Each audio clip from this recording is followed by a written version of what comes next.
wabarakatuh. Perkenalkan, nama saya Eliana Fatihah Sari, biasa dipanggil Sarin. Saya mahasiswa angkatan 2020 UIN Maulana Malik Ibrahim Malang dari Fakultas Ilmu Tarbiyah dan Keguruan, Prodi Pendidikan Islam Anak Usia Dini. Nah, bahas anak usia dini, pasti saya bakal bahas anak-anak nih. Jangan lupa ya, kalian kasih jempol buat video saya. Jangan lupa lagi kasih komentar. Ini kan nggak semuanya suka sama saya, pasti ada yang nggak suka. Tapi komentarnya yang baik saja, yang mengenai video saya kali ini. Apabila kalian memiliki masukan seperti videonya kurang gini, bicaranya kecepatan, ini terlalu gini, itu akan membuat motivasi buat saya sendiri. Nah, langsung saja kali ini saya akan bahas tentang sosial emosional pada anak. Nah, apa sih sosial emosional pada anak itu? Tujuan pembelajaran sosial emosional dan pendidikan karakter, mendukung kemampuan anak untuk berhasil mengelola tugas kehidupan sehari-harinya seperti belajar, membentuk hubungan, memecahkan masalah sehari-hari, dan beradaptasi dengan tuntunan pertumbuhan dan perkembangan yang kompleks. Nah, bahas emosi pasti kalian mikirnya marah-marah doang kan. Emosi itu memiliki definisi tersendiri. Pertama, emosi merupakan perasaan atau efek yang terjadi ketika seseorang berada dalam suatu kondisi atau sedang terlibat dalam interaksi penting baginya. Yang kedua, emosi merupakan reaksi subjektif terhadap pengalaman yang diasosialisasikan dengan perubahan fisiologis dan tingkah laku. Emosi yang ketiga merupakan reaksi atau respon cepat spesifik terhadap stimulus internal ataupun eksternal yang dapat berupa positif maupun negatif. Nah,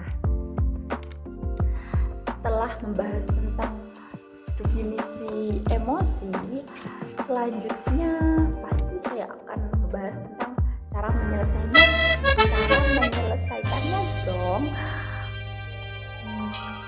BTW, terima kasih ya yang sudah nonton sampai sini.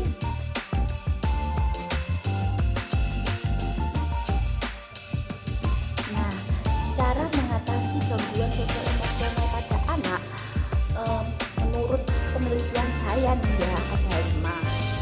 Pertama, kita harus mencari akar permasalahannya atau penyebabnya. Anak kan tidak mungkin tiba-tiba emosi itu aja, pasti ada penyebabnya. Nah, kalian para bunda harus bisa memahami emosi anak itu. Kita harus tahu penyebabnya itu apa, atau karena mainannya hilang, atau karena moodnya sedang tiba-tiba tidak baik. Nah, kalian harus bisa membedakan itu. Yang kedua, membantu anak merasa aman. Nah, kalau kalian membantu anak merasa aman itu gimana sih? Kita harus bisa seperti melindungi anak kita. Nah, kalau sebenarnya emosi kan kayaknya tuh panik, cemas, seperti itu kan. Kalau kita membuat dia merasa aman, dia akan lebih tenang, akan tidak bisa emosi lagi. Ya bukannya nggak bisa emosi gitu, tapi emosi itu akan menurun. Yang ketiga, membantu anak mengatasi kecemasannya. Nah, kalian kan para bundanya, kalian harus bisa untuk mengatasi kecemasannya. Kalian pasti tahu lah kebiasaannya untuk mengatasi kecemasannya itu seperti apa. Ya, misalnya kalau dia udah dikasih nggak apa-apa nak, nggak apa-apa, dia sudah tenang, kita kan harus halus, nggak boleh kasar juga kita sebagai orang tua untuk mendidik anak itu. Selanjutnya nomor 4, mengalihkan anak dengan kegiatan lain. Kan dia lagi emosi banget, apalagi soal misalnya itu lagi berantem gitu di sekolahan atau di rumah. Nah, kita harus bisa mengalihkan anak dengan kegiatan lain. Misalnya kan lagi main boneka sama-sama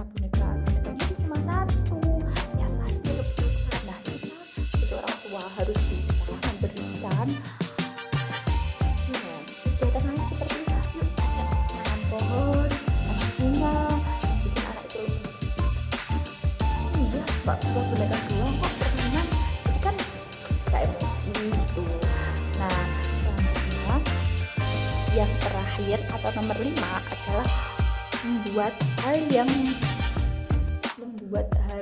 membuat anak itu lebih tenang. Nah, kalau anak sukanya es krim, kasih es krim aja bun, tapi tidak untuk yang batu. Tapi sebenarnya es krim itu baik kok untuk kesehatan, baik juga buat batu, asal jangan banyak-banyak. Apapun yang berlebihan itu tidak baik bun. Menurut hasil penelitian, buat kalian calon ibu-ibu atau calon ibu-ibu seperti saya ini, mahasiswa kan masih calon ibu-ibu ya, belum setuju nggak kalau mengatasi masalah perilaku anak adalah tantangan tersendiri dalam pendidikan kita bagi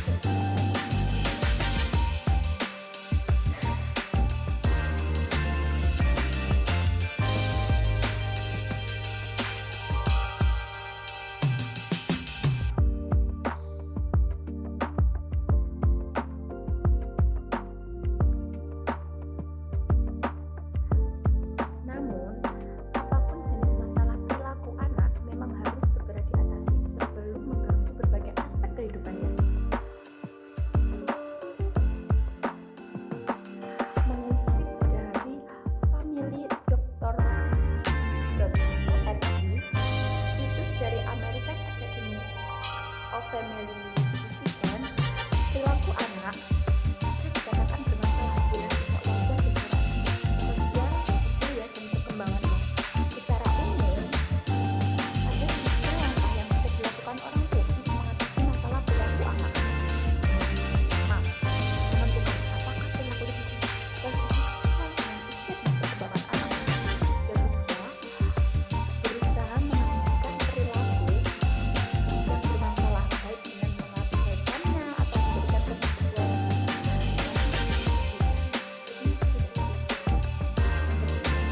Menentukan perilaku baru dan perkuatannya dengan memberikan hadiah. Siapa sih yang nggak suka hadiah? Saya sampai sedewasa ini aja masih suka dikasih hadiah, apalagi anak-anak.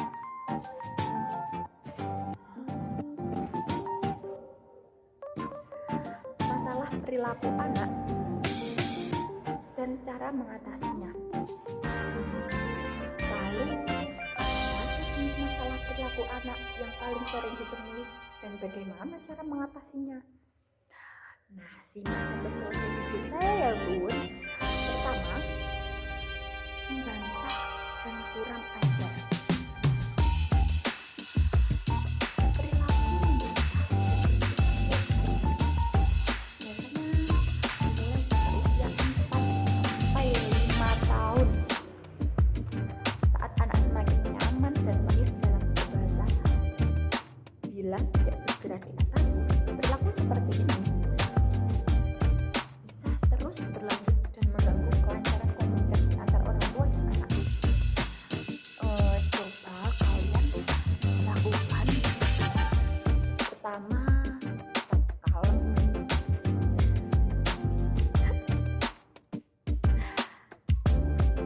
Kalau saya tertawa ya. Pertama, tetap kalem dan katakan kalau ibu ini hanya mau berbicara dengan si kecil. Jika ia menggunakan sikap dan bahasa yang sopan,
contoh perilaku yang sesuai. Lanjut, perilaku anak selanjutnya adalah berkata kasar. Bantang yang kurang ajar saat ini berkata kasar. Nah, takut rasanya kalau si kecil mendadak meneriakkan kata kasar. Meski ayah dan ibu yakin tidak akan pernah mengucapkan di depan anak, apalagi kalau ia melakukan untuk memancing argumen atau memaksakan keinginan. Jika yang melakukan adalah balita, ibu bisa segera memberikan penjelasan kalau orang tidak menyukai kata tersebut. Sedangkan anak usia sekolah seharusnya sudah paham kalau kata kasar tidak baik sehingga memberikan konsekuensi tegas agar tidak mengulanginya. Perilaku selanjutnya yakni berbohong. Perilaku berbohong biasanya dimulai sejak usia 2,5 tahunan gitulah, sebagai bagian normal dan perkembangan perilaku dan kemampuan kognitif anak. Namun, anak yang lebih besar biasanya melakukan karena 3 alasan, yaitu untuk mencari perhatian, menghindari masalah, membuat dirinya merasa lebih baik. Ada beberapa cara yang bisa ibu lakukan untuk mengatasi jenis masalah perilaku ini dan masalah berbohong. Pertama, memastikan anak sebelum ia berbohong, misalnya dengan mengatakan, ibu akan senang sekali loh nak kalau kamu mengatakan semuanya dengan jujur. Atau apa itu yang sebenarnya terjadi, atau apa yang kamu harap, atau apa yang kamu harap terjadi. Dan selanjutnya, yakni ingat pentingnya berkata jujur dan konsekuensi tegas jika ketahuan berbohong. Selanjutnya, menghargai kejujuran anak dengan sedikit mengurangi konsekuensi yang diberikan. Perilaku selanjutnya yakni agresif atau menghina. Agar pula masalah perilaku di mana anak melampiaskan amarah atau emosi secara agresif atau dengan kecenderungan menyakiti orang lain seperti melempar barang, memukul, menggigit, atau melakukan perundungan lainnya. Apapun penyebabnya, jenis masalah perilaku anak ini harus segera diatasi sebelum membahayakan diri anak dan orang lain. Langkah pertama yang harus dilakukan adalah mengajarkan anak untuk mengenal perasaan dan kemudian mengekspresikan secara sehat. Kemudian, berikan konsekuensi tegas jika si kecil mengulanginya lagi. Yang terakhir, yakni gangguan psikososial. Seperti dikutip dari Patin dan Info, ada masalah perilaku anak yang cukup serius dan perlu ditangani secara profesional, yang juga dikenal dengan gangguan psikososial. Kondisi ini mempengaruhi perilaku.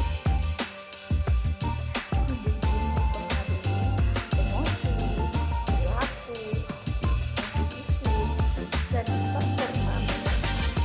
Ibu mungkin sudah mengenal beberapa kondisi yang membuat anak lebih cenderung mengalami masalah perilaku seperti ADHD, ODD, gangguan kecemasan, gangguan bipolar, dan conduct disorder.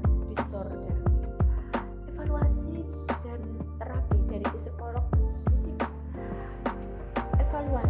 terapi dari psikolog maupun terapi dapat membantu mengatasi masalah perilaku anak yang disebabkan oleh gangguan psikologi.